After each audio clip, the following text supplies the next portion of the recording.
인간이 가진 근본적인 질문 가운데 누구나 고민해 볼 법한 그런 문제들이 있습니다. 인간이 가지고 있는 문제가 무엇입니까? 나는 누구인가 하는 문제, 또 인생이란 무엇인가 이런 질문들이 있죠. 또 한 가지가 있다면 사랑이란 무엇인가 하는 것입니다. 사람들은 저마다 이 자기가 가진 가치관, 자기가 가진 생각으로 이게 사랑이야 라고 생각을 하면서 살아갑니다. 그런데 사랑이라고 믿었던 것들로 인해서 인생은 여전히 실망하고 사랑에 실패하고 낙심하고 넘어집니다. 사랑은 사람들의 입에 참 많이 오르내리는 단어임에도 불구하고 이 가장 많이 쓰이는 단어임에도 불구하고 참 모르는 단어이기도 한 것 같습니다. 여전히 그 사랑의 의문을 갖습니다. 사랑이야말로 우리에게 용기를 주고 소망을 주고 기대하게 하는데, 그럼에도 불구하고 정작 그 사랑을 설명하는 데는 우리는 왜 서툴기만 할까? 어쩌면 우리가 하나님의 사랑을 제대로 이해하거나 누리지 못하고 있는 것은 아닐까? 우리가 가지고 있는 사랑, 우리가 알고 이해하고 있는 사랑에는 뭐가 문제가 있을까? 이런 고민을 하게 됩니다. 오늘 말씀의 삼손은 사랑의 실패자로 등장합니다. 이스라엘이 고난당하던 시절에 자그마치 사사로 세워졌음에도 불구하고 곱비 풀린 망아지처럼 통제되지 않던 사람이 삼손이었습니다. 블레셋으로부터 이스라엘을 구원해야 하는 사명을 가진 사람이 오히려 블레셋 여인과 혼인을 하는가 하면 블레셋 사람들과 친구가 되어서 서로 어울리기도 했던 삼손. 삼손이 블레셋 사람들과 싸움을 벌인 적도 있었으나 하나님의 이름으로 명예로운 싸움을 한 것이 아니고 여자 문제에 얽혀서 이 배신과 음모가 난무하던 가운데에 홧김에 저지른 일들이었습니다. 그럼에도 불구하고 싸우는 족족 블레셋은 패배를 했고 삼손은 블레셋 사람들한테 늘 골칫거리였습니다. 저 삼손을 어떻게 해야 되나? 어떻게 하면 저 삼손을 무릎 꿇리고 굴복시킬 수 있을까? 고민 끝에 블레셋 사람들은 삼손을 잡을 묘책을 떠올립니다. 바로 삼손의 여인 드릴라를 매수하는 것입니다. 그들은 드릴라에게 엄청난 거금을 약속하면서 삼손이 어떻게 저런 괴력을 발휘하는지, 어떻게 하면 삼손을 결박해서 굴복시킬 수 있는지 알아오라고 얘기를 합니다. 돈으로 매수된 드릴라는 삼손에게 힘의 비밀을 물어옵니다. 오늘 말씀에 사사기 16장 6절 말씀에 보니까 당신의 큰 힘이 무엇으로 말미암아 생기며 어떻게 하면 능히 당신을 결박하여 굴복하게 할 수 있는지 내게 말하라. 물론 이렇게 딱딱하게 말하지는 않았겠죠. 달달한 애교에 콧소리를 내면서 물어왔을 겁니다. 아니 근데 당신은 어떻게 그렇게 힘이 세? 그러면서 나한테만 알려달라고 비밀로 할게요. 그러면서 이제 이 삼손에게 그렇게 구슬렀겠죠. 힘의 비밀을 알려주는 것은 자신의 목숨을 위태롭게 할 수도 있는 거였기 때문에 이 삼손은 처음에는 농담으로 받아칩니다. 그거 마르지 않는 새활줄 7가닥을 나한테 묶으면 힘의 마법이 풀리지. 그 새로 활에 쓰는 줄인데 또 보니까 그냥 얇은 끈 7가닥. 그렇게 그것을 새로 만든 그걸로 묶으면 힘의 마법이 풀린다고 이야기를 합니다. 그러고 나서 얼마 지나지 않아서 여인은 삼손에게 그렇게 준비된 끈을 가지고 온 거예요. 가지고 와서 말합니다. 나 이걸로 자기 한번 묶어볼래. 당신 한번 묶어볼 거야. 힘으로 했겠습니까? 이 삼손을 구슬렀겠죠. 장난치는 것처럼 그 끈 가지고 와가지고 나 당신 한번 묶어볼 거야. 뭐 이러면서 장난을 치겠죠. 그러니까 막 이제 그 방에서 떼굴떼굴 구르면서 끈으로 막 묶고 막 그렇게 체포놀이를 하는 겁니다. 드릴라는 그 새끈 7가닥으로 삼손을 꼼짝 못하도록 아주 즐겁게 그러면서 또 야무지게 결박을 합니다. 삼손은 이렇게 달콤한 사랑놀이가 좋아서 그냥 웃기만 하는 거죠. 그런데 이게 웬일입니까? 하필이면 그렇게 꽁꽁 묶여 있을 때 블레셋 사람들이 들이닥친 거였어요. 끈을 풀고 말고 할 여지가 없었습니다. 삼손은 꼼짝없이 이제 붙잡히게 생겼습니다. 모든 것이 우연처럼 벌어진 일인 거였으나 사실은 다 계획된 거였죠. 그동안 눈에 가시 같았던 이 삼손을 드디어 사로잡게 생겼습니다. 그런데 각본에 없는 반전이 일어납니다. 삼손이 꽁꽁 묶여있던 끈을 두두둑 하면서 다 뜯어낸 거예요. 습격했던 블레셋 사람들 기겁을 하고 도망을 갔는지 멱살이 잡혀서 틀었다 놨다 했는지는 성경이 기록하지 않습니다. 결과가 뻔했기 때문에. 그런데 이런 일을 거치는 동안에 한 가지 드러난 사실이 있었습니다. 그게 드릴라에게 거짓말을 했다는 거예요.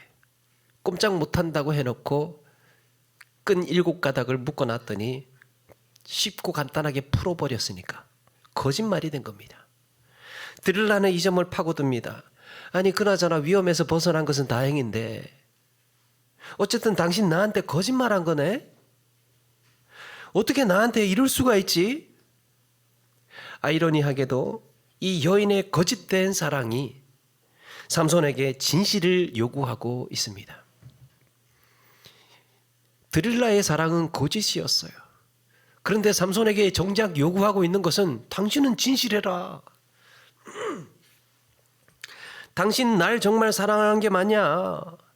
내가 어떻게 이런 당신을 믿고 살 수 있냐? 그렇게 여인의 능청스러운 거짓말은 과감해지고 진지했습니다. 그럼에도 삼손은 가르쳐 줄 수가 없었습니다. 그래서 이번에는 굵은 쇠밧줄, 그걸로 새 걸로 결박을 하면 된다고 이야기를 해줍니다.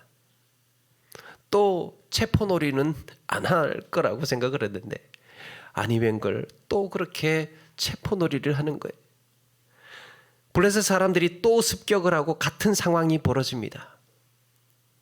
이 쇠밧줄도 쉽게 간단하게 끊어버리고 그들을 대적을 하죠. 여인은 또 삼손에게 힘의 비밀을 묻습니다. 사실은 머리카락 7가닥을 실로 배틀로 짜는 것처럼 그렇게 짜면 된다고 합니다. 이제 머리로 왔어요. 점점 진실에 가까워졌습니다. 그래도 자기 목숨이 달린 마지막 비밀은 차마 이야기할 수가 없었습니다. 그래서 이번에도 여인의 음모는 실패로 돌아갑니다. 그럴수록 드릴라의 서운함은 더해지는 거죠. 이제 드릴라의 궁금증은 집요함을 넘어서 분노로 발전합니다. 당신 나를 희롱하는 것이냐? 내가 지금까지 당신을 어떻게 이제 믿고 살 수 있겠느냐? 이렇게 사랑이라고도 이런 걸 갖고 사랑이라고도 할 수 있느냐? 이럴 거면 우리 헤어져. 그러면서 매일같이 삼손을 못 살게 구는 거예요. 숨통을 조여옵니다. 그 비밀 하나 나한테 안 알려줄 거면서 내가 당신을 믿고 그렇게 사귈 수 있느냐고. 말을 하자니 자신이 위태로울 것 같고 그렇다고 그 비밀을 이야기를 안 하자니 이 사랑스러운 여인이 떠날 것 같고 그렇게 애를 태우던 삼손은 여인의 계속되는 추궁을 견디지 못하고 결국 힘의 비밀을 알려줍니다. 그래, 말하자. 내가 이 여인에게 숨길 말이 무엇이 있느냐? 말하자. 삼손은 자기 목숨보다 귀한 사랑을 선택합니다. 사실 내 머리카락 자르면 힘이 빠질 거야. 이게 무슨 뜻입니까? 이제 나는 당신 거야. 내 목숨은 당신 거야. 자기 목숨을 여인에게 준 거나 마찬가지였습니다. 삼손은 하나님께 매여 있는 생명의 고삐를 풀고 사랑하는 여인에게 그 고삐를 건네주었던 거예요. 지금까지 삼손의 생명을 좌우했던 존재는 하나님뿐이었습니다. 세상은 그를 아무도 막지를 못했어요. 그런데 이제 자기 생명을 좌지우지할 수 있는 사람, 바로 여인 드릴라에게 그 고삐를 건네준 거예요. 그런데 그렇게 드릴라를 사랑한 만큼 배신의 아픔 또한 치명적이었습니다. 크게 사랑하고 많이 사랑할수록 배신의 아픔 또한 쓰라렸던 거죠. 그렇게 여인은 엄청난 대가를 받고 거짓된 사랑의 본색을 드러내고야 말았습니다. 삼손은 너무나 비참하고 너무나 처절하고 너무나 허무했습니다. 모든 것을 다 주었고 모든 것을 다 믿었는데 그 여인은 조롱하듯이 훌훌 털고 떠나갔다라는 거죠. 사랑하는 여러분, 삼손의 실수가 무엇이었습니까? 삼손은 무엇이 부족해서 이렇게 사랑의 실패자가 되었을까? 삼손의 사랑의 모순은 무엇이었을까? 여러분, 삼손의 사랑은 탐욕으로 얼룩져 있었습니다. 탐욕. 드릴라라는 여인을 갖고 싶었던 거예요. 드릴라는 삼손의 가장 약점을 집요하게 파고들었습니다. 여인이 그렇게 삼손에게 떳떳하고 당당하게 추궁할 수 있었던 이유는 삼손이 무엇을 원하는지를 정확히 알고 있었기 때문이에요. 그래서 그 탐욕을 역으로 이용합니다. 그들의 대화 사이에 뭐가 깔려 있느냐 하면, 당신 나를 소유하고 싶은 건 아니냐, 내 모든 것을 탐하고 있지 않느냐, 그렇다면 당신도 그만한 대가를 내놔야지, 당신의 힘의 비밀 정도는 내게 알려줘야 나도 내 몸과 마음을 당신한테 기꺼이 줄 것 아니냐. 여인은 사랑으로 흥정하고 있었던 겁니다. 내 가장 귀하고 소중한 것을 내줄 테니까 당신도 나한테 내줘라. 흥정을 하고 있었습니다.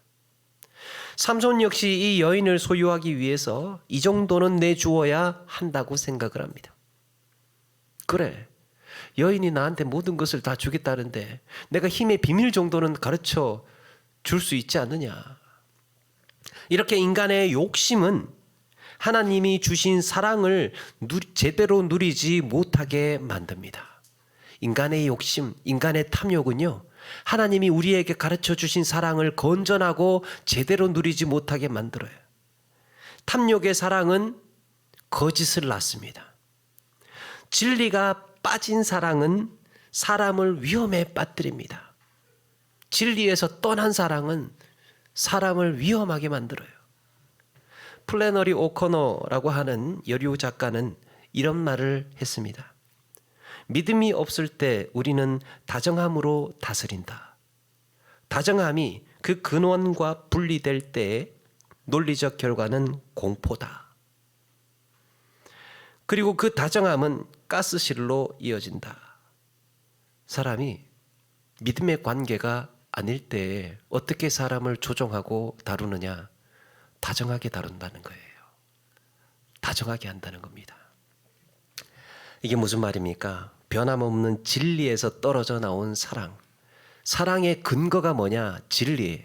사랑의 근본, 사랑의 근거 뿌리는 진리에서부터 나와야 하는데, 진리에서 떨어져 나가고 나온 사랑은, 하나님의 선하심이 빠진 사랑은, 그런 사랑은 위험하다는 겁니다. 출처가 불분명하기 때문에, 이게 어떤 사랑인지 모르기 때문에. 여러분, 평소에는 그렇게까지 친하지 않았는데 어느 날 갑자기 누군가 다정하게 다가오, 사탕 하나 주면서 다정하게 다가오는 거예요. 나를 믿지도 않으면서 쓸데없이 웃으면서 이야기를 합니다.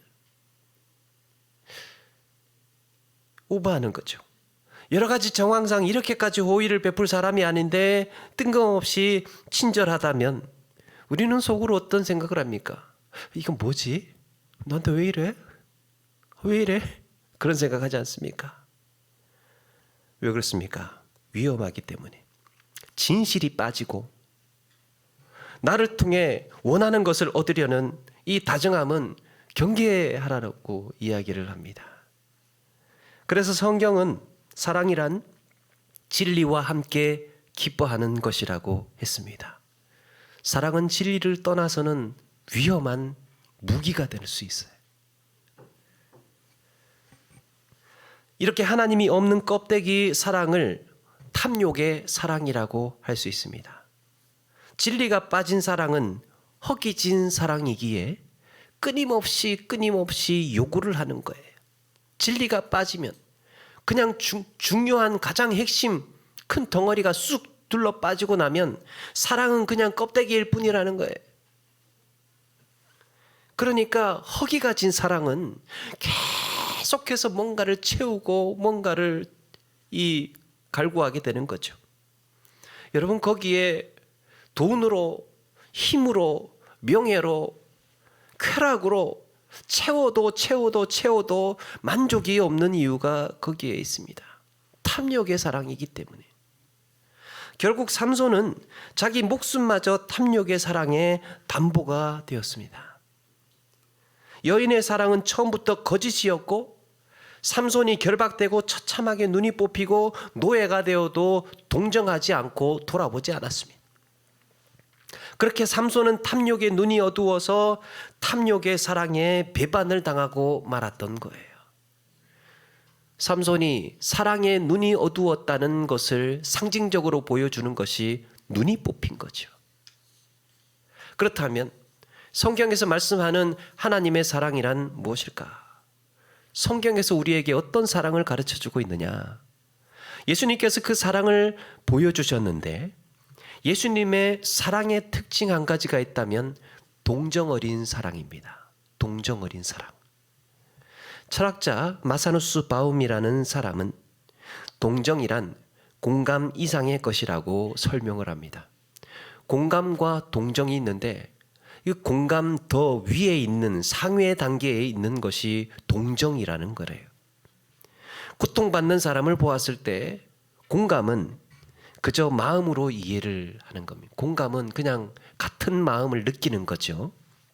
그래서 아픈 사람을 보면 저 아프겠다, 저 어떡하나, 아프네, 아프겠네, 이 정도로 하는 거예요. 그런데 동정은 그 아픔을 내 몸으로 느끼고 나도 같이 반응을 하는 겁니다. 영어의 컴패션이라고 하죠. 동정, 컴패션. 함께, 패션, 아파하다. 함께 아파하는 것, 말 그대로. 예를 들면 추운 겨울날에 이제 노숙자가 길바닥에 이제 누워 있거나 뭐 그렇게 있어요. 그러면 그걸 보고 어떤 사람은 이렇게 반응을 합니다. 춥겠다, 지금 저렇게 추운데 어떻게 저런 데 계시냐. 그렇게 생각을 하고 지나갑니다. 이걸 공감이라고 해요. 그냥 아픔을 느낀 거예요. 느낀 거. 그런데 어떤 사람은 지나가다가 발길이 떨어지지가 않아요. 그걸 보고 발길이 떨어지지 않고 이렇게 보다가 안 되겠다 싶어서 다가가서 결국에는 지갑을 꺼내서 돈을 꺼내줍니다. 지갑에서 돈이 나오면 동정입니다.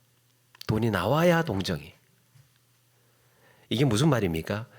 실제로 아픔을 내가 지금 실제로 나누고 있다는 거예요. 그 아픔, 그 슬픔을 내버려 두지 않고 내 시간을 쓰고 때로는 내 돈을 쓰고 때로는 내 수고로, 내 땀으로, 내 눈물로 그 아픔, 그 고통을 함께 해주는 거예요. 이게 동정이라는 겁니다. 예수님의 사역은 모든 순간이 이런 동정 어린 사랑이었습니다. 같이 아파해주는. 눈먼 자를 보면 발길이 떨어지지가 않았습니다. 예수님의 그 바쁘신 사역 속에서 그렇게 몸이 피곤한 가운데에서도 몸이 아픈 사람, 안진뱅이의 사람, 이런 사람들을 보면 불쌍해서 외면할 수가 없었던 거예요. 그러니까 아픈 사람들이 얼마든지 물밀듯이 밀려와도 한 사람도 외면하고 이제 그만 오라고 하지 않으시고 자기 몸이 부서지는 줄도 모르고 계속해서 안수하고 치료해 주셨던 겁니다. 아프니까. 그렇게 함께 눈물을 흘렸고 우리 주님은 그렇게 함께 아파하셨습니다. 사랑은 이렇게 같이 동정하는 이런 동정 어린 사랑을 하셨다는 거죠. 그래서 히브리서 기자는 우리에게 있는 대제사장은 우리의 연약함을 동정하지 못하실 리가 아니라고 말씀합니다. 우리의 아픔, 우리의 고통을 함께 당하신 주님이라고. 베드로전서 3장 8절에도 베드로는 마지막으로 교회들에게 권면하고 있습니다. 마지막으로 말하노니 너희가 마음을 다 같이하여 동정하며 형제를 사랑하며 불쌍히 여기라고 여러 교회들에게 당부하고 있습니다. 내 마지막으로 당부할게. 너희들 서로 같이 아파할 줄 알아야 돼. 형제들 같이 사랑할 줄 알아야 돼. 불쌍한 마음 가질 수 있어야 돼. 마지막으로 부탁한다. 그러면서 교회들에게 이야기하고 있습니다. 더욱이 예수님께서 십자가에 달리시던 과정에서는 예수님의 그 사랑은 더 선명하게 드러납니다. 요한복음 13장 1절에요. 예수님께서 자기가 세상을 떠나 아버지께로 돌아가실 때가 이른 줄 아시고 세상에 있는 자기 사람들을 사랑하시되 끝까지 사랑하시니라. 끝까지 사랑하시니라. 여기서 자기 사람들을 사랑하시되 끝까지 사랑하신다라는 말이 무슨 뜻입니까? 자기 사람들의 마음이 어떻게 변하든지 간에 어떤 상황과 어떤 조건에도 변함없이 끝까지 사랑하셨다는 말이에요. 어쩌면 예수님이 그들의 손에 팔린다고 한다 하더라도, 그들에게 배신을 당한다고 하더라도, 심지어는 십자가에 죽으시는 순간에도 그들을 향한 사랑은 여전히 모든 것을 바치는 수뇌보였다는 겁니다. 끝까지 자기가 죽어도, 내가 팔려도, 나를 외면해도 주님의 사랑은 변함이 없으셨다. 그게 끝까지 자기 사람들을 사랑하셨다라는 거예요. 그리고 이런 말씀도 합니다.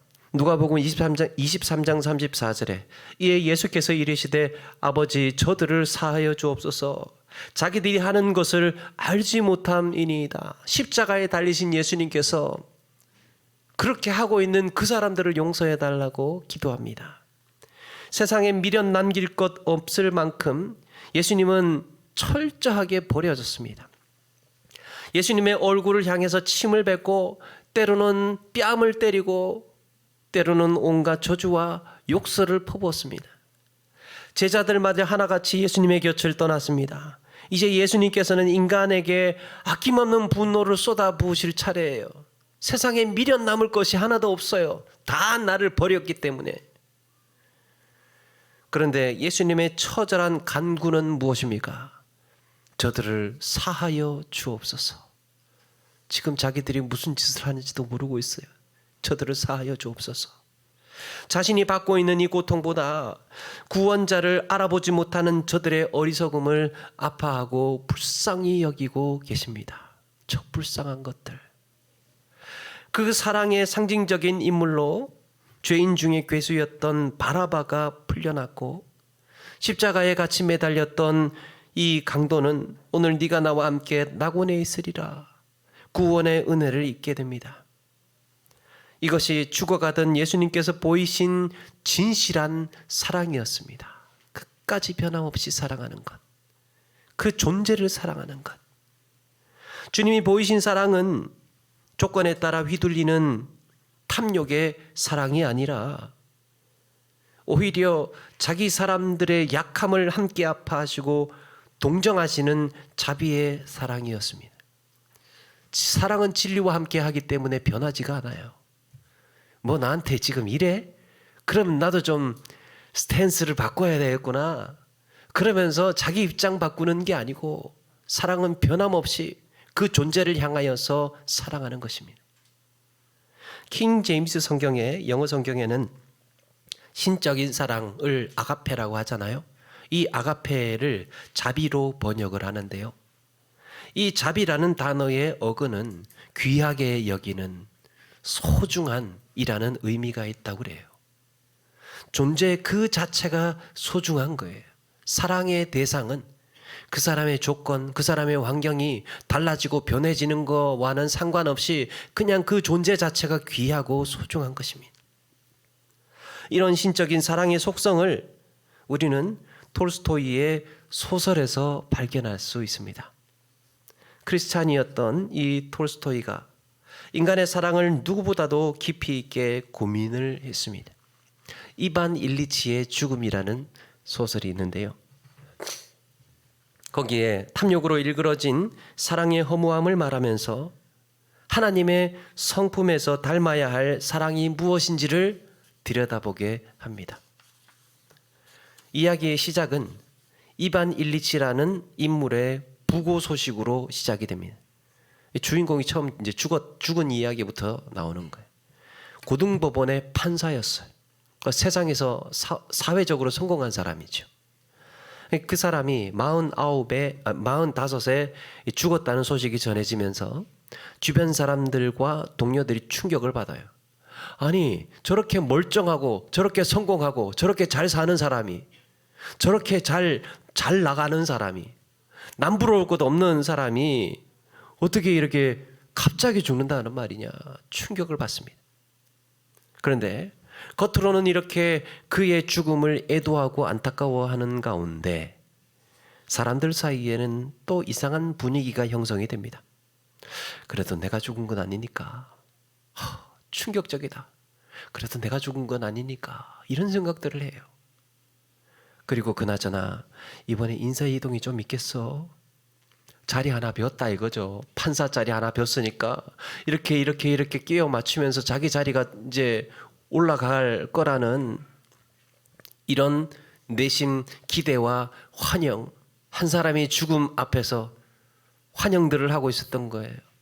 내 자리가 생길 거니까. 도대체 이반 일리치는 어떻게 살았길래, 어떤 사람이었길래 주변 사람들이 다 그 모양일까? 그런 다른 사람들과 마찬가지로 성공을 위해 목말라서 성공을 위해서 달렸던 사람입니다. 높은 신분의 사람들 만나기 위해서, 자기 신분 상승을 위해서 기꺼이 그 사람들한테 아첨을 하고 좋은 소리를 하고 그렇게 이 비율을 맞추면서 정말 자기 성공을 위해서 달렸던 사람. 그들의 삶이 어떠했는지 부지런히 답습하고 본받으면서 살았습니다. 사회적인 지위를 얻고 품위 있는 삶을 위해서 최상류층 사람들만 만나고 관리를 하고 어울렸어요. 그들과 친분을 유지하면서 살았습니다. 좋은 저택에 고급진 가구 들여다 놓고 좋은 물건들을 가져 놓으면서 정말 성공한 사람들이 사는, 고위층 사람들이 사는 방식대로 그렇게 자기도 살았어요. 떵떵거리면서 내노란 듯이 그렇게 살았던 거죠. 대신에 돈 안 되는 친구들은 은근히 멀리하고 있었습니다. 득이 안 되는 친척들 거리를 두었습니다. 그러는 동안에 이반 일리치의 주변에는 진짜 친구들은 하나둘씩 사라지고 최상류층의 사람들만 남은 거예요. 아내와 자식들도 자기 체면과 품위 유지를 위한 존재 정도로 생각을 했습니다.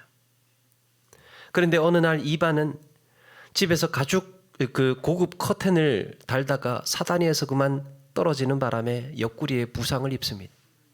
그것 때문인지 원인 모를 통증이 시작이 되는 거예요. 갈수록 고통은 점점 심해집니다. 출근하지도 못하고 침대에만 누워 있어요. 그러니까 침대에 누워 있는 시간이 많아지니까, 그러면서 의사가 다녀가도 뚜렷한 병명을 할 수가 없는 겁니다. 그렇게 병이 들어서 죽어가는 모습을 가족들도 처음에는 안쓰러워하다가 나중에는 다 등을 돌려요. 오래 아프니까 다 등을 돌려요. 딸은 저녁 스케줄 아빠 때문에 펑크 났다면서 짜증까지 냅니다. 아니, 아빠가 아픈 것은 안 된 일인데, 그런데 그것 때문에 왜 우리가 고통을 당해야 되느냐고. 아빠가 아픈 것이 왜 우리가 고통을 당해야 되느냐. 짜증을 냅니다. 아내 역시 남편이 죽기를 바라면서도 또 죽지 않기를 바라고 있었어요. 죽기를 바라면서도 한편으로는 죽지 않기를 바라고 있었습니다. 이유가 뭐냐? 남편 수입이 솔솔했기 때문에. 이반의 주변 사람들은 그의 아픔을 이해하지 못했고 이해하려고 들지도 않았습니다. 아무도 그의 고통을 이해하려고 생각을 하지 않았습니다. 이따금씩 사람들이 찾아와서 죽어가는 이반의 머리를 쓰다듬으면서 위로를 해줍니다. 뭐라고 하느냐? 괜찮을 겁니다. 빨리 나을 거예요. 자리 털고 일어나셔야죠. 건강해질 거예요. 이러면서 죽음에 직면해 있는, 누가 봐도 지금 곧 죽어가는 그 사람 앞에서 괜찮을 거예요. 건강할 겁니다. 그런 이야기를 하니까 이반은 이들의 기만에 분노가 치밀어 오릅니다. 거짓말하지 말라고. 당신들 지금 눈에 보이지 않느냐고, 내 지금 상태가. 거짓말 좀 하지 말라고. 그러면서 고함이라도 지르고 싶은 심정이에요. 이렇게 죽어가는 이반 127을 고통스럽게 했던 것은 말할 수 없는 몸의 통증도 힘든 것이었지만, 더 자기를 비참하고 아프게 했던 것은 아무도 동정해주거나 진심으로 자기를 사랑하지 않는다는 게 고통스러운 일이었어요. 내가 죽어가는 그 과정에서 나를 진심으로 사랑하고 사랑하는 가운데에 내 곁에 아무도 있지 않다는 사실이 이반을 더욱 슬프고 고통스럽게 했다는 거예요. 죽어가는 자신 곁에 아무도 불쌍히 여기는 사람이 없다는 것을 깨달았습니다. 나는 무엇이었나? 내 인생은 어떻게 살아왔나? 그 사실이 이반의 마음을 쓸쓸하게 했고 고독하게 했고 허무하게 했습니다. 그런데 이런 절망적인 순간에 위로가 되는 한 사람이 등장을 합니다. 바로 주방에서 일하는 게라심이라고 하는 젊은 하인이었어요. 침대에 꼼짝을 못하다 보니까 어떻겠습니까? 생리적인 현상도 해결해야 되고 배변도 좀 처리해줘야 되고 꼼짝을 못하니까 잔심부름도 들어줘야 되는데 이 하인이 이걸 다 해주고 있었던 거예요. 명색이 판사 체면의 젊은 하인에게 병수발을 받고 있으니까 답답할 노릇이었습니다. 그래도 이반은 하인이 고맙기도 하고 미안하기도 해서 변명처럼 이야기를 합니다. 자네한테 이렇게 이런 일을, 굳은 일을 하게 해서 내가 미안하다. 다른 방법이 없다. 어쩌겠냐. 그러니까 이 하인은 펄쩍 뛰면서 아이고, 당치도 않습니다, 주인님. 제 작은 수구가 뭐라고 그러십니까? 나라는 작은 수구가 뭐라고 그러십니까? 주인님은 지금 아프지 않습니까? 그러면서 자기가 하는 이 모든 일들이 당연한 것이라고 생각을 하면서 그렇게 도와주는 거죠. 이반 일리치는 그의 인생에 있어서 인생의 마지막 지점에 와서 이런 자비의 동정 어린 사랑의 호의를 받고 있었습니다.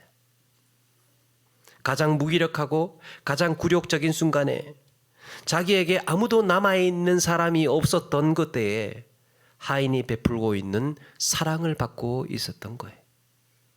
그리고 하인 게라심은 이런 말을 합니다. 우리는 모두 언젠가 죽습니다. 그러니 수고 좀 못할 이유가 어디 있습니까? 누군가는 당연히 해야 되는 일입니다. 사람은 다 누구나 한 사람도 빠짐없이 언젠가는 죽기 때문이지요. 그는 자신의 일을 번거롭게 여기지 않고 당연하게 여겼습니다. 게라심은 죽어가는 사람을 위해 마땅히 그 일을 하고 있고 언젠가 자기 차례가 되면 누군가 자기를 위해서도 같은 일을 해주기를 바라고 있습니다. 하인 게라심은 이것이 인간에게 주어진 진리라는 사실을 알고 있습니다.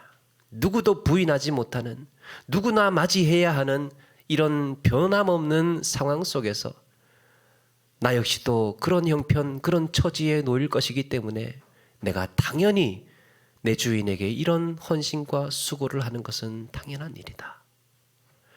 톨스토이 역시 이렇게 쓰고 있습니다.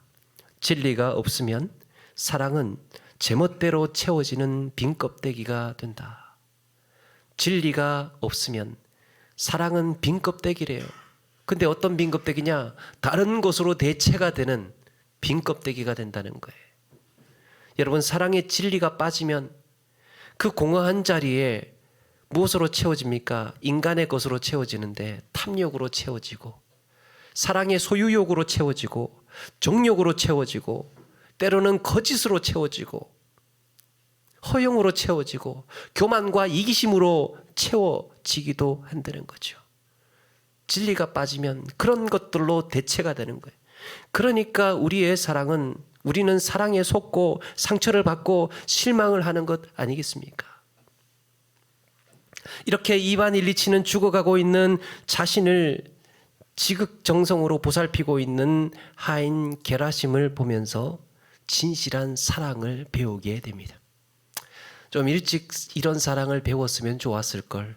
왜 하필 다 죽어가고 있는 그 마지막 순간에 이런 사랑을 배웠을까? 그리고 그동안 사랑이라 믿었던 지난 날들을 깨닫고 돌아보게 됩니다.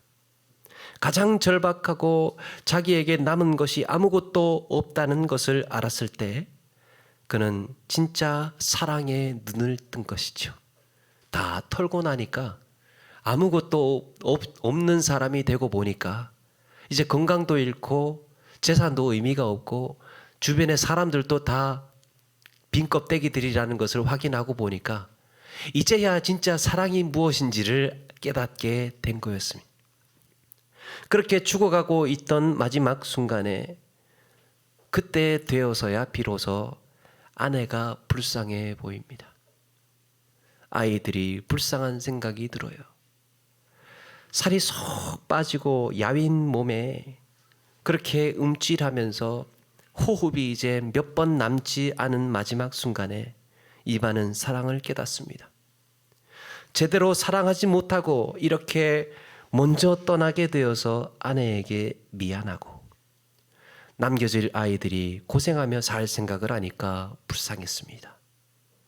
그동안 상처 주었던 수많은 사람들이 순식간에 다 한 사람 한 사람 떠올라 오는 겁니다. 내가 진심으로 사랑하지 않고 냉대하고 외면했던 그들의 아픔이 어떤 것이었는지 그제야 비로소 이해가 되고 미안해지고 탄식이 되는 거였습니다.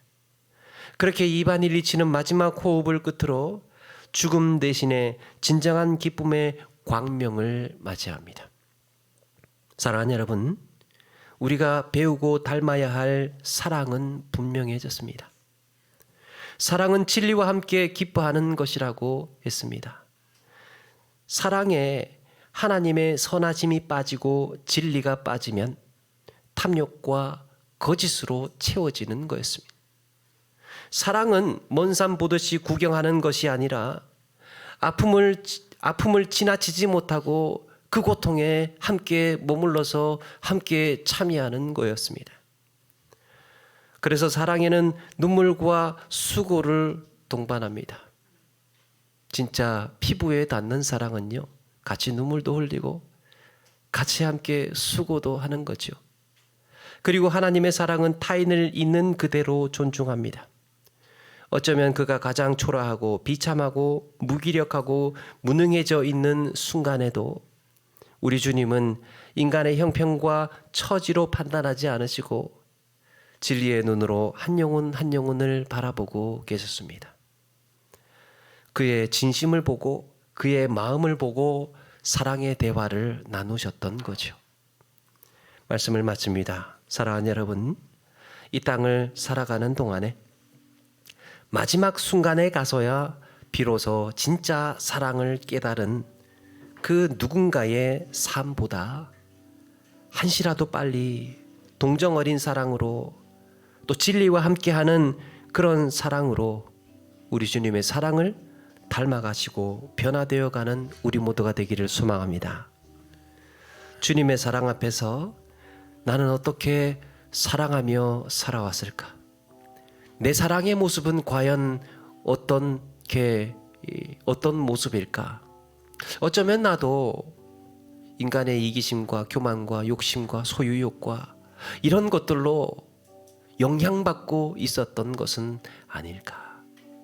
돌아보면서 길지 않은 인생, 우리 사는 동안에 여한 없이 사랑하시고 풍성하게 사랑하셔서 아름다운 인생의 자취를 남기는, 정말 사는 동안에 기쁨 가운데에 주님께서 가르쳐 주신 진리와 함께하는 사랑, 동정 어린 사랑으로 우리 몸으로 부딪히며 함께 울고 함께 눈물 흘리며 함께 수고할 줄 아는 그런 신실하고 성숙한 사랑을 해나가는 저와 여러분 되기를 주의 이름으로 축원합니다.